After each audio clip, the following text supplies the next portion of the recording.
Hello friends, art and culture के current affair discussion में आपका स्वागत है। आज हम जून मंथ के फर्स्ट वॉल्यूम को डिस्कस करने वाले हैं। जून फर्स्ट से लेकर और 15 जून तक जो न्यूज़ इंपॉर्टेंट रही हैं आर्ट एंड कल्चर के पर्सपेक्टिव से, उन सब न्यूज़ को यहाँ पे हम डिस्कस करेंगे। अगर हम आर्ट एंड कल्चर सब्जेक्ट की अगर हम बात करें तो आर्ट एंड कल्चर सब्जेक्ट से every year 4 to 5 question prelims के अंदर में और 10 से 15 मार्क्स के जो क्वेश्चन हैं वो मेन्स के अंदर में आते हैं। अगर और भी आर्ट एंड कल्चर सब्जेक्ट की अगर बात करें तो art and culture subject is well connected with the ancient history, medieval history and modern history. तो जो हिस्ट्री के जो तीनों सेक्शंस हैं, एंशिएंट हिस्ट्री के साथ में भी, मेडिवल हिस्ट्री के साथ में भी और मॉडर्न हिस्ट्री के साथ में भी वेल कनेक्टेड है। मॉडर्न इंडियन हिस्ट्री के साथ में भी वेल कनेक्टेड है art and culture. So art and culture is the part of the history. तो उन सबको डिस्कस करते हैं। इन सबको इसके अलावा फ्रेंड्स बात यह है कि अगर आपने प्रीवियस ईयर क्वेश्चन पेपर्स को अगर नहीं देखा है तो एक बार प्रीवियस ईयर क्वेश्चन पेपर्स को देखिए, आपको पता लगेगा कि आर्ट एंड कल्चर एक सब्जेक्ट किस तरीके से इंपॉर्टेंट है और किस तरीके से इस सब्जेक्ट को रीड करना है। अगर फ्रेंड्स हम let's start the discussion. Friends हम स्टार्ट करते हैं। First topic is about the Buddha's की रेलिक्स। बुद्धा के जो रेलिक्स हैं उनके बारे में बात है। सो जो बुद्धा के जो कपिल वस्तु रेलिक्स हैं उनको हमारे जो मिनिस्टर हैं वो लेके गए हैं मंगोलिया। अगर हम रेलिक्स की अगर हम बात करें बुद्धा के रेलिक्स की, तो relics are the very sacred things in the जो बुद्ध धर्म है उसके अंदर काफ़ी सैक्रेड माना गया है बुद्धा के रेलिक्स को। बुद्धा के रेलिक्स वही हैं कि जो बुद्धा का महापरिनिर्वाण के बाद में जो अवशेष या जो कुछ राख या कुछ बची थी, उन सब चीज़ों को कुछ 8 स्तूपा हैं जहाँ पे रखा गया है। उन 8 स्तूपाज में रखा गया है, तो वेरी इंपॉर्टेंट है। अभी जो ये मंगोलिया के अंदर बुद्धा के रेलिक्स को जो लेके गए हैं, उन अगर रेलिक्स की बात करें तो उन रेलिक्स को स्टेट गेस्ट का दर्जा दिया गया है इस ट्रैवलिंग के टाइम में। और इंडिया में अगर हम रेलिक्स की अगर हम बात करें तो इंडिया में रेलिक्स को डबल ए कैटेगरी का स्टेटस दिया गया है कि डबल ए कैटेगरी स्टेटस है कि इनको बाहर नहीं निकाला सकता, डिस्ट्रॉय नहीं किया जा सकता और इनको प्रोटेक्ट करके रखना है। मंगोलिया के अंदर इनको क्यों भेजा गया है कि अगर बात करें तो मंगोलिया की जो बुद्धा पूर्णिमा है उसका सेलिब्रेशन होने वाला है। तो सबसे पहले बात करेंगे बुद्धा पूर्णिमा। बुद्धा की जो पूर्णिमा है, Purnima is very important for Buddhist. किस तरीके से जो भगवान बुद्ध हैं उनका अगर बर्थ की बात करें तो उनको लुम्बिनी में हुआ था, बट कहाँ पे कौन से वाले डे हुआ, that is Purnima, the full moon. फिर अगर इनको एनलाइटमेंट की अगर हम बात करें तो भगवान बुद्ध को जो एनलाइटमेंट हुआ उरुवेला नाम की जगह है जिसको बोध गया बोलते हैं प्रेजेंट डे में, जो बिहार के स्टेट के अंदर लोकेटेड है। तो वहाँ पे इनको एनलाइटमेंट हुआ, तो वो भी इनको पूर्णिमा के दिन ही हुआ था। और अगर हम बात करें महापरिनिर्वाण की, यानी कि जो बुद्धा की जो डेथ है वो कुशीनगर, जो प्रेजेंटली गोरखपुर वाला एरिया है उत्तर प्रदेश में, तो वहाँ पे इनका जो महापरिनिर्वाण हुआ वो भी इनको पूर्णिमा के दिन ही प्राप्त हुआ था। अगर हम बात करें एक और लाइफ का इवेंट है जो बुद्धा से रिलेटेड है, that is about the first sermon. तो फर्स्ट सेरेमन इन्होंने दिया था सारनाथ में। सो जो बुद्धा की पूर्णिमा है उसका सेलिब्रेशन होने वाला है वहाँ पे मंगोलिया के अंदर, तो उसी के रिलेटेड इन रेलिक्स को वहाँ लेके गए हैं। अगर हम बात करें एक फेस्टिवल जो बुद्धा से रिलेटेड है वो है Vaishakh Purnima. Vaishakh Purnima is very important in Sri Lanka और उसको यूएन ने फेस्टिवल के रूप में रिकॉग्नाइज किया था आज से 2 या 3 ईयर्स बैक। सो फ्रेंड्स अगर हम बात करें नेक्स्ट इज ये फोटो है जिसके अंदर हमारे जो मिनिस्टर हैं वो बुद्धा के रेलिक्स को वहाँ के मोंक हैं उनको दे रहे हैं और इस यहाँ पे स्टेट गेस्ट के रूप में माना गया है रेलिक्स को, क्योंकि जो रिसीव कर रहे हैं वो काफ़ी प्रोटेक्टिव वे में इनको रिसीव किया गया है वहाँ पे। तो फ्रेंड्स लास्ट स्टार्ट करते हैं। होली रेलिक्स वहाँ पे 11 दिन के लिए रहेंगी, 11 दिन के लिए मंगोलिया के अंदर रहेंगी। अगर इंडिया में अगर इनको बात की जाए रेलिक्स की तो इंडिया में डबल ए कैटेगरी इनको दिया गया है antiquity and art treasure act के थ्रू। अगर हम बात करें 2018 मेंस की, तो 2018 मेंस के अंदर क्वेश्चन पूछा गया था कि कौन कौन से इंडिया में एक्ट्स हैं जिनके द्वारा में जो भी एंशियंट साइट्स हैं, एंशियंट मॉन्यूमेंट्स हैं, उनको प्रिजर्व किया जाता है, प्रोटेक्ट किया जाता है। तो फ्रेंड्स आप कमेंट सेक्शन में बता सकते हो कि इंडिया के अंदर कौन कौन से एक्ट्स और साइट्स हैं जिनके द्वारा हम प्रोटेक्ट किया जाता है। अगर हम आर्कोलॉजिकल सर्वे ऑफ इंडिया की बात करें तो इससे रिलेटेड भी एक क्वेश्चन प्रीलिम्स में पूछा गया है, who is the first director of the archaeological survey of India, Alexander Cunningham उसका एग्जाम आंसर था। So friends next is about that Buddha के जो सेक्रेड रेलिक्स हैं उनके बारे में हम बात करें तो बुद्धा के जो सेक्रेड रेलिक्स हैं, जब बुद्धा का जब साल्वेशन है महापरिनिर्वाण इनको प्राप्त हुआ भगवान बुद्ध को कुशीनगर में, तो मल्लाज जो वहाँ पे किंगडम था तो वहाँ के लोगों ने इनका क्रिमेशन किया। तो क्रिमेशन के बाद में जो अवशेष जो बचे थे उनको कुछ स्तूपाज के अंदर रखा गया। जो टोटल डेट 8 स्तूपाज हैं जो बुद्धा की लाइफ से रिलेटेड हैं। 4 तो related about the life events, जो बर्थ से रिलेटेड हो गया, फर्स्ट सेरेमन से रिलेटेड हो गया, एनलाइटमेंट से रिलेटेड हो गया, और इसके अलावा जो डेथ से रिलेटेड जो 4 लाइफ इवेंट्स हैं। इसके अलावा 4 और जो सेक्रेड जो केव्स हैं जहाँ पे स्तूपाज बने, that is about the Sravasti. Sravasti is a place. इसके अलावा अगर हम बात करें राजगिरिया, सारावस्ती, राजगिरिया, वैशाली एंड सांकश्या नाम की एक जगह है जहाँ पे मतलब यहाँ बुद्धिस्ट के इन सेक्रेड जो रेलिक्स हैं इनको रखा गया है। तो दीज आर द 8 स्तूपा। अगर हम इन 8 स्तूपाज की अगर बात करें तो इन 8 स्तूपाज में जो 7 स्तूपा हैं वो जो किंग अशोक हैं, राजा अशोक ने इन स्तूपाज को बनाया था। सो फ्रेंड्स, हम बुद्धा जो भगवान बुद्ध हैं उनसे रिलेटेड कुछ टॉपिक्स को यहाँ पे देखते हैं। अगर हम भगवान बुद्ध की बात करें तो उनका जो बर्थ है, भगवान बुद्ध का जो बर्थ है वो उनका हुआ लुम्बिनी, जो प्रेजेंटली नेपाल के अंदर है, प्रेजेंटली नेपाल के अंदर है। अगर हम बात करें एनलाइटमेंट की तो भगवान बुद्ध को जो एनलाइटमेंट हुआ उरुवेला नाम की जगह है जिसको प्रेजेंटली बोध गया बोला जाता है। तो friends, you have to remember the ancient name उस सिटी का क्या था, क्योंकि in 2020 prelims the UPSC asked one question, उन्होंने विदिशा का जो पुराना नाम था वो पूछ लिया कि विदिशा का जो एंशिएंट नेम था कि इस सिटी को किस नाम से जाना जाता है, इस तरीके से। तो आपको पता होना चाहिए बोध गया जो जगह है बिहार के अंदर में, वहाँ पे इस सिटी का पूरा नाम था उरुवेला। तो निरंजन नदी और पीपल का ट्री था, पीपल के ट्री के नीचे भगवान बुद्ध बैठे हुए थे, उनको यहाँ पे ज्ञान की प्राप्ति हुई। उसके बाद में इन्होंने अपना फर्स्ट सेरेमन दिया, वो दिया इन्होंने सारनाथ में, और 5 इनके शिष्य थे उस समय।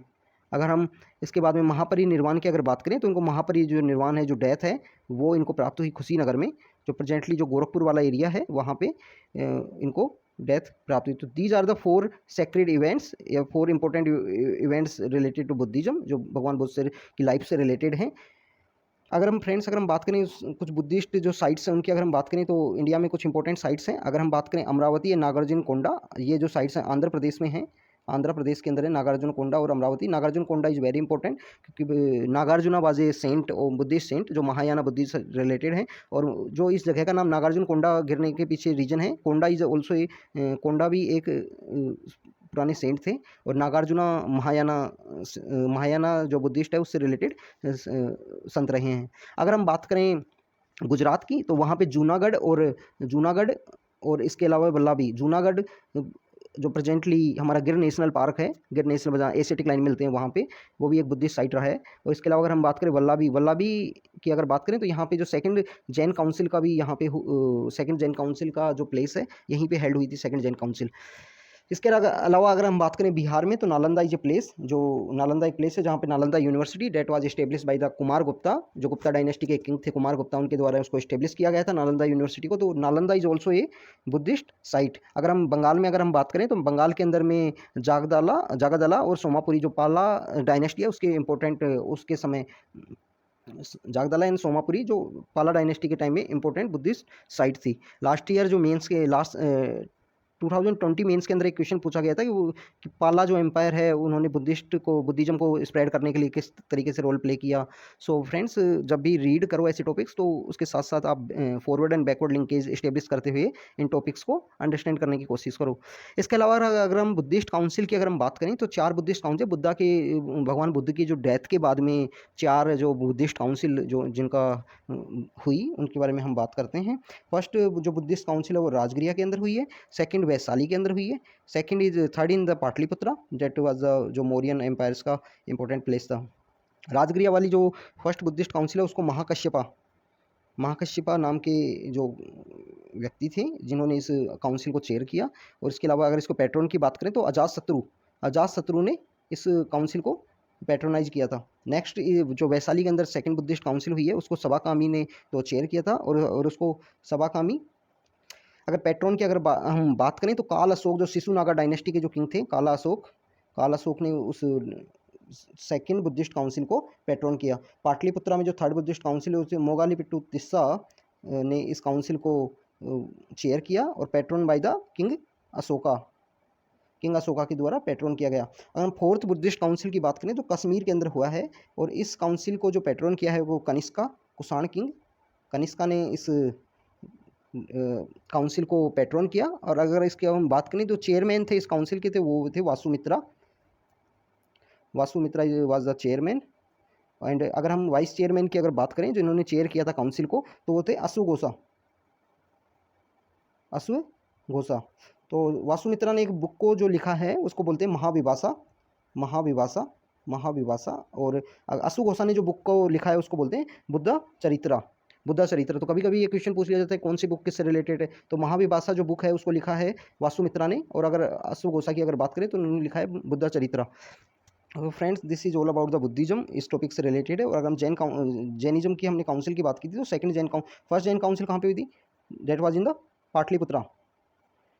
और सेकंड जैन काउंसिल की अगर बात करें तो वल्लभी, जो गुजरात में जो बुद्धिस्ट साइट भी है, वहाँ पे सेकंड जैन काउंसिल, यहाँ पे 12 अंगाज की बात आई थी। यहाँ 12 अंगाज एज वेल एज द 12 उपंगाज, उपंगाज जो जैन काउंसिल के लिए इंपॉर्टेंट है। तो ये भी कुछ टॉपिक्स हैं जो हमको पता होना चाहिए। जैनिज्म बुद्धिज्म जो दोनों जो टॉपिक हैं, जैनिज्म और बुद्धिज्म, वो साथ साथ चलने वाले टॉपिक हैं, बिकॉज इनके इवेंट्स भी साथ साथ हैं। इसके अलावा कभी कभी पूछ लिया जाता है कि कौन कौन से महाजनपद है, इनमें इनका एग्जिस्टेंस है, जहाँ पे भगवान महावीर और भगवान बुद्ध दोनों ने विजिट किया था। तो this is all about this topic. Next चलते हैं फ्रेंड्स। नेक्स्ट, जहाँ पे जिन लोग, जब बुद्धा का जो महापरिनिर्वाण प्राप्त हुआ कुशीनगर में, तो डेट वाज किंगडम, कुशीनगर जो किंगडम था वो मल्लाज का किंगडम था। और मल्लाज की जो कैपिटल थी वो थी कुशीनगर। तो मल्लाज किंगडम में एक हमारे एंशियंट की जो हमारी मार्शल आर्ट आती है, मल्ला युद्धा, तो जो एंशियंट हमारी मार्शल आर्ट है, कभी कभी 2015 में एक क्वेश्चन पूछा गया था प्रीलिम्स में कि कौन सी मार्शल आर्ट कौन से स्टेट से बिलोंग करती है। तो अगर हम बात करें गटका की, गटका जिसको लास्ट जो सिख गुरु थे जिन्होंने काफ़ी प्रमोट किया था, जो पंजाब में काफ़ी पॉपुलर है। और इसके अलावा निहंग जो सिख होते हैं, जो वो ब्लू कलर का जो कपड़े पहना करते हैं, तो वो लोग इस जो आर्ट है इसको काफ़ी प्रमोट करते हैं। इसके अलावा तो मल्ला युद्धा की बात की जाए तो मल्ला युद्धा जो हमारी जो मार्शल आर्ट है, जो मल्लाज के किंगडम के टाइम में काफ़ी पॉपुलर थी। और अगर मल्लाज किंगडम की अगर हम बात करें तो मल्लाज किंगडम की जो कैपिटल थी वो थी कुशीनगर। इसके अलावा अगर हम मोस्ट स्पोकन लैंग्वेज की अगर बात करें तो Sanskrit was the most spoken language. और कभी कभी इस तरीके के टॉपिक से भी क्वेश्चन आ जाता है, जैसे रिसेंटली जो 2022 के प्रीलिम्स में क्वेश्चन आया कि जो संगम एम्पायर था, संगम के टाइम में वहाँ पे सोसाइटी के बारे में उनको पता था या नहीं था। इसी तरीके से सेम क्वेश्चन पूछ लिया गया था आज से 2-3 ईयर्स बैक की, जो सातवाहना जो एम्पायर था, वहाँ पे कौन सी लैंग्वेज मोस्ट स्पोकन थी, या जो जो राज्य की भाषा होती है वहाँ पे कौन सी भाषा, जैसे इंडिया में भी कभी कभी चलता है ऑफिशियल लैंग्वेज एक्ट है इंग्लिश प्लस हिंदी जो माना गया है। कभी कभी जो हिंदी दिवस जो सेलिब्रेट किया जाता है 14 सितंबर को, तो उस टाइम कभी कभी हमारे मिनिस्टर्स या कुछ लोग स्टेटमेंट देते थे Hindi is the main language. फिर इसके बाद अगेंस्ट में जो साउथ इंडिया के जो स्टेट्स हैं, वो इसके अगेंस्ट में एक मूवमेंट क्रिएट किया जाता है प्रेजेंटली। कभी कभी कंट्रोवर्सी हो जाती है, आज से 2 साल पहले एक बार कंट्रोवर्सी हो गई थी कि साउथ इंडिया के जो स्टेट्स हैं। इसके अलावा एक बात है क्लासिकल लैंग्वेज का भी, जहाँ पे साउथ के इन 4 स्टेट्स की लैंग्वेज है, इसके अलावा संस्कृत और ओडिया है। तो this is all about this topic. Friends चलते हैं नेक्स्ट टॉपिक पे। Next topic is about the Kalika माता टेम्पल। कालिका माता टेम्पल की अगर बात करें तो रिसेंटली प्राइम मिनिस्टर इस टेम्पल को दोबारा से इनोग्रेट किए हैं, क्योंकि इस टेम्पल को रीडेवलपमेंट हुआ है। अगर कालिका माता मंदिर की अगर बात करें तो जो पावागढ़ हिल है पंचमहल डिस्ट्रिक्ट में गुजरात के अंदर में, तो पावागढ़ हिल के अंदर में ये मंदिर है। अगर हम पावागढ़ की अगर बात करें तो पावागढ़ तो जो सिटी है वो हिल के टॉप के ऊपर है। और अगर हम बात करें जो फुट हिल्स में जो सिटी है उसको बोलते हैं चंपानेर। तो ये यूनेस्को एक साइट भी है, Pavagadh Champaner, Champaner Pavagadh UNESCO world heritage site है। सेम एक ही सिटी ऐसे भी राजस्थान के अंदर भी है, क्योंकि जो Amer was the kingdom in medieval India, तो आमेर किंगडम था। बाद में जब मॉडर्न टाइम का बात आया तो जयपुर को जो फुट हिल्स के में डेवलप किया गया राजा सवाई जय सिंह के द्वारा में। तो same is about this Kalika माता मंदिर। वहाँ पे पंचमहल जो डिस्ट्रिक्ट है गुजरात का वहाँ पे है, पावागढ़ हिल जो टॉप के ऊपर है, Champaner was the capital of Begada, Sultan Begada. तो इसके बारे में बात करते हैं। दिस इज़ दैट टेम्पल, जो कालिका माता का जो मंदिर है उसके बारे में बताया गया है। जो माँ कालिका है ये शक्तिपीठ भी है। तो कालिका माता है वो इसकी जो मेन गोडेस हैं, जो सेंट्रल गोडेस हैं टेम्पल की। इसके अलावा अगर हम बात करें मंदिर के रीडेवलपमेंट की, तो मंदिर को रीडेवलप किया गया रेड सैंड स्टोन से, जो राजस्थान से आया है। That was the same stone that was use in Ayodhya का जो मंदिर राम मंदिर बन रहा है उसके अंदर भी उसी टेम्पल को यूज किया गया है। सो फ्रेंड्स यहाँ पे बात करते हैं टेम्पल की। तो जो टेम्पल का जो सिक्कर था उसको बाद में जो मुस्लिम डायनेस्टी का जब रूल आया था यहाँ पे, तो हजरत सादन वली पीर दरगाह यहाँ पे स्टेब्लिश की गई टेम्पल के सिक्कर के ऊपर में। तो रिसेंटली क्या किया जा रहा है कि जो टेम्पल है उसको कंस्ट्रक्ट किया जा रहा है, और दरगाह को थोड़ा दूर कंस्ट्रक्ट किया जा रहा है, मतलब रिलोकेट किया गया है दरगाह को टेम्पल के शिखर से। अगर हम बात करें रीडेवलपमेंट की, तो जो बंसी पहाड़पुर एक जगह है बयाना भरतपुर में, बंसी पहाड़पुर एक जगह है ईस्टर्न राजस्थान के अंदर, ये एक गांव एक एरिया है। वहाँ से इस रेड सैंडस्टोन को निकाला गया है जो बहुत ही सॉफ्ट है, और इस रेड सैंडस्टोन का यूज किया गया है अयोध्या के अंदर भी। अयोध्या का जो राम मंदिर है उसके अंदर भी इस रेड सैंडस्टोन को यूज किया जा रहा है। अगर हम बात करें इस टेम्पल की, तो 15 सेंचुरी में जो सुल्तान मोहम्मद बेगड़ा ने जब चंपानेर को अपनी कैपिटल बनाया, तो उन्होंने इस टेम्पल के जो शिखर है, जो अपर पार्ट है, उसको डिस्ट्रॉय किया और यहाँ पे दरगाह का इस्टेब्लिशमेंट किया। अगर हम बात करें इस टेम्पल की, तो ये जो प्री मुगल एरा का एक ओनली कॉम्प्लेक्स है जिसको प्री मुगल एरा के बाद में उसको चेंज नहीं किया गया। काली की माता मंदिर, क्योंकि मुगल एरा के टाइम में जितने भी पुराने जो मोन्यूमेंट्स थे उनको चेंज किया गया या उनके अंदर कोई ना कोई कंस्ट्रक्शन किया गया। मुगल एरा की अगर हम बात करें तो 1526 में क्या हुआ कि पानीपत का युद्ध हुआ। बाबर ने किसको हराया? सिकंदर लोदी को। सिकंदर लोदी का इब्राहिम लोदी को। Ibrahim Lodi was defeated by the Babur. और इब्राहिम लोदी को डिफीट करने के बाद में मुगल डायनेस्टी का इस्टेब्लिशमेंट हुआ। इससे पहले जो डायनेस्टी जो चल रही थी वो दिल्ली सल्तनत बोलते हैं, जिसके अंदर 5 मेन डायनेस्टीज़ यहाँ पे रूल की हैं। लास्ट जो दिल्ली सल्तनत की डायनेस्टी है वो है लोदी डायनेस्टी, जो सिकंदर लोदी है। लोदी गार्डन आपको दिल्ली में मिलेगा, उनका एक मोन्यूमेंट है। सो अगर फ्रेंड्स इस दरगाह की बात की गई तो 15वीं शताब्दी के आसपास इस दरगाह को बनाया गया था। अब इसको रिलोकेट किया गया है। ये एक हिंदू मुस्लिम जो हारमनी है, जो रिलीजियस हारमनी है, उसका भी एक सिंबल था अभी तक ये टेम्पल। अभी इसको रिलोकेट किया गया है। सो फ्रेंड्स नेक्स्ट टॉपिक की हम बात करते हैं। Next topic is about the संत तुकाराम महाराज जी। जो संत तुकाराम जी जो 17वीं शताब्दी के जो मराठी पोइट थे, 17वीं शताब्दी 17th सेंचुरी के जो मराठी पोइट थे, उनके बारे में है। सो तुकाराम जी को जिस जो रॉक है, जो शिला है, जिसके ऊपर बैठ के उन्होंने तपस्या की थी भगवान की, और उनको एनलाइटमेंट या उनको भगवान की प्राप्ति हुई थी, उसी शिला का जो टेम्पल है वो बनाया गया है। देहू एक सिटी है नियर द पुणे, पुणे के पास में एक सिटी है देहू, वहाँ पे उस शिला टेम्पल को इनोग्रेट किया है हमारे प्राइम मिनिस्टर ने। सो फ्रेंड्स बात करते हैं संत तुकाराम जी की। तुकाराम जी 17वीं शताब्दी के मराठी पोइट हैं और best known for his devotional, जो इनके सॉन्ग हैं उनको बोलते हैं अभंगाज। ऐसा भी बताया जाता है कि जब काले पानी की सज़ा के दौरान जो वी.डी. सावरकर, जो हमारे रिवॉल्यूशनरी हैं, फ्रीडम फाइटर, वो जब अपने काले पानी की सज़ा के समय वहाँ थे पोर्ट ब्लेयर की सेल्युलर जेल में, तो वहाँ पे उन्होंने अभंगाज को गाया करते थे। अगर हम संत तुकाराम जी की बात करें तो वरकारी सेक्ट को इन्होंने प्रमोट किया और इसी शिला के ऊपर उन्होंने 13 दिन तक तपस्या की, जहाँ उनको भगवान की प्राप्ति हुई। इसके अलावा तुकाराम जी कास्टलेस सोसाइटी को प्रमोट किया करते थे। जिन लोगों को सोसाइटी के अंदर रिकॉग्निशन नहीं मिला उनको रिकॉग्नाइज करने की बात किया करते थे। तुकाराम जी ने वारी और वरकारी जो पिलग्रिमेज है, जो आषाढ़ के समय, आषाढ़ी जो हिंदू कैलेंडर का जो एक मंथ है, उसके समय जो मीन्स जून और जुलाई के समय इस एक यात्रा निकलती है वारी वरकारी सेक्ट की, जो पंडारपुर इन सोलापुर एरिया ऑफ महाराष्ट्र का ये जो एरिया है, जो कर्नाटका से और आंध्रा से जो टच में होता है, आंध्रा तेलंगाना से जो टच में होता है कर्नाटका से, तो उस एरिया के अंदर पंडारपुर एक जगह है, वहाँ पे वरकारी सेक्ट की जो यात्रा निकलती है उसको भी इन्होंने, उस सेक्ट को इन्होंने प्रमोट किया। 2017 के प्रीलिम्स के टाइम में वरकारी सेक्ट से रिलेटेड एक क्वेश्चन आया था फ्रेंड्स, सो ये आपको पता होना चाहिए। तो इनकी डिवोशनल जो पोइम्स थी उनको बोलते हैं अभंगाज। कभी कभी पूछ लिया जाएगा कि अभंगाज रिलेटेड टू वोट, जैसे एक बार 2015 में क्वेश्चन था संकीर्तनम, जो मणिपुर का है, संकीर्तनम किस चीज़ से रिलेटेड है। तो ये वो शिला मंदिर है जिसको प्राइम मिनिस्टर ने, हमारे जो प्राइम मिनिस्टर उन्होंने इनोग्रेट किया है संत तुकाराम महाराज जी का।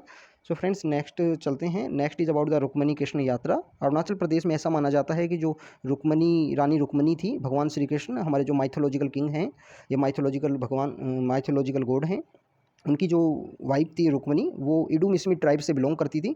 तो इडुमिश्मी ट्राइब हमारे प्रेजेंटली अरुणाचल प्रदेश के, हमारे देश के अरुणाचल प्रदेश स्टेट के अंदर बिलोंग करती है। तो वहाँ के अरुणाचल प्रदेश के लोग एक यात्रा निकालते हैं, अरुणाचल प्रदेश के लोग एक यात्रा निकालते हैं वहाँ फार ईस्ट से लेकर फार वेस्ट, जो गुजरात के अंदर लेके आते हैं। तो भगवान श्री कृष्ण का जो किंगडम था वो था द्वारका में। प्रेजेंटली ऐसा माना जाता है कि जो भगवान श्री कृष्ण के समय की जो द्वारका है वो सबमर्ज हो गई है पानी के अंदर में। सो वहाँ से ईस्ट टू वेस्ट का ये कल्चरल लिंकेज का एक प्रोग्राम है जो एक भारत श्रेष्ठ भारत स्कीम को भी प्रमोट करता है। इसके अलावा कनेक्टिविटी को प्रमोट करता है, टूरिज्म को प्रमोट करता है। और जो रुक्मणी को माना जाता है कि वो इडुमिश्मी ट्राइब से बिलोंग करती थी। तो अरुणाचल प्रदेश और गुजरात के बीच में कनेक्शन को इस्टेब्लिश करता है, कनेक्टिविटी को इस्टेब्लिश करता है रुक्मणी कृष्ण यात्रा। सो friends next is about the ज्येष्ठ अष्टमी। अभी क्या हुआ कि हमारे जो प्राइम मिनिस्टर हैं उन्होंने ग्रीट किया है, ज्येष्ठ एक महीना आता है, मंथ है अकॉर्डिंग टू हिंदू कैलेंडर। तो ज्येष्ठ महीने के अंदर एक अष्टमी का जो डे है उसके टाइम में प्राइम मिनिस्टर ने इनको ग्रीट किया है, इंडियन पीपल्स को।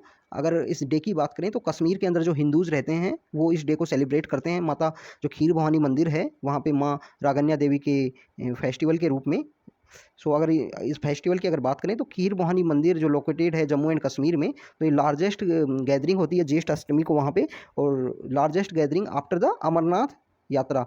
हिंदूज़ की, जो हिंदू रिलीजन के जो लोग हैं उनकी सेकंड लार्जेस्ट गैदरिंग है जम्मू एंड कश्मीर में आफ्टर द अमरनाथ यात्रा, ज्येष्ठ अष्टमी। तो फ्रेंड नेक्स्ट चलते हैं। This is a Mata Kheer Bhavani मंदिर जो जम्मू एंड कश्मीर के एरिया में लोकेटेड है।